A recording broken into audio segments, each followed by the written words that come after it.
Today we're discussing when it's better to rebuild than renovate.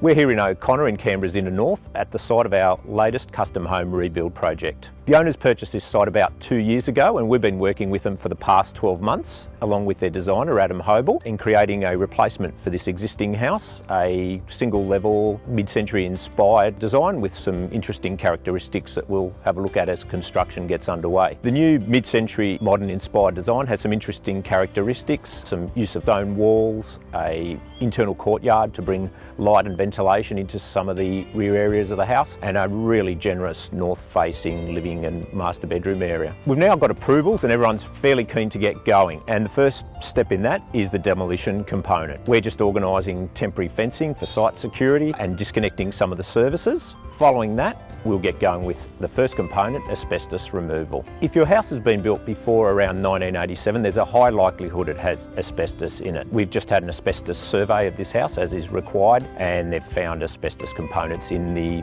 external eaves, in the bathrooms and in the kitchens. If it's undisturbed, asbestos is not too much of an issue, but once you're doing renovations, construction, demolition, airborne asbestos, if you breathe it in, quite likely to lead to fairly serious diseases, and so it needs to be handled and removed in a controlled manner. The next step will be the asbestos contractor will come in and seal up some of the rooms, but they'll take 1 to 2 weeks to clear that asbestos and get a clearance from an independent person, at which point we're fine to act on the demolition component. The cost of the asbestos removal can vary, and it pretty much depends on the amount that's in there and the work that's involved in getting it out. Costs on a typical home can range from anywhere between $5,000 to even upwards of $10,000 for the asbestos removal component, and on top of that obviously there's the demolition component, which can range in the $15,000 to $20,000 range. The clients bought this site because they're attracted to the inner north location. It's on an elevated side of the street. The existing house didn't really suit renovating as it had a few characteristics that just wasn't going to work with their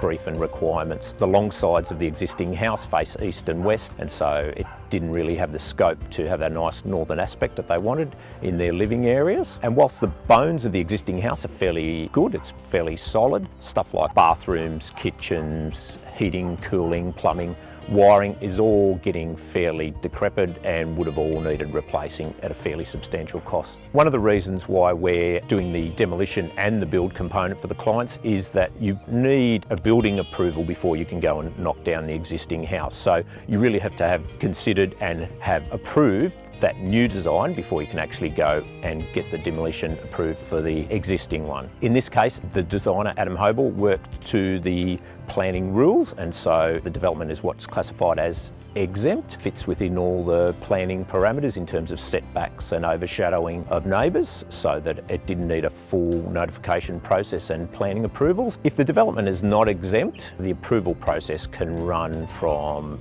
a month to several months, depending on the extent to which you're not perhaps totally going by the deemed to satisfy rules and you're exploring intrusions into setbacks and so forth. So it can certainly introduce a big element of uncertainty time-wise. Demolishing the existing house is going to cost $40,000 to $50,000, but the value is in the location of this site, close to the city, close to amenities. The site's going to see land values increase at a greater rate than greenfield sites, which was perhaps their other options if they wanted to build a new house.